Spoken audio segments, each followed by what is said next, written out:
Imagine throwing away crores of your hard-earned money and having nothing to show for it. That's exactly what happened to me, and I'm here to make sure it doesn't happen to you.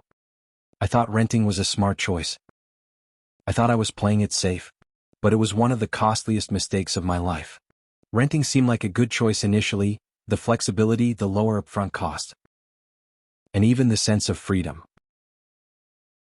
But as time passed, the costs began to add up.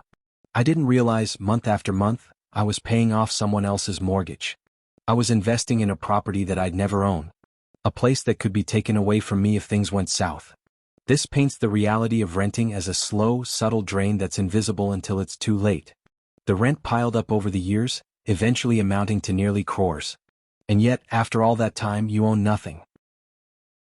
After years of hard work, I faced a tough period in business. My income was low and I was struggling to cover rent. I looked back and thought, if I'd only invested in my own property, I'd have something to rely on now. Instead, I was left at the mercy of my landlord. I was feeling trapped, financially and emotionally. Delayed rent brings the legal hassles. I was fighting legal battles, paying overdue rent, all for a space that was never mine. When I finally paid off what I owed, I was left with nothing but the realization that I could have been paying my own EMI all along. If I had bought an office years ago, things would be different today. I'd have something real, something to fall back on even if times got tough. I could have sold it to pay off debts or even rented it out to create extra income. Visualize the stability and security you could have if you invest in a property of your own.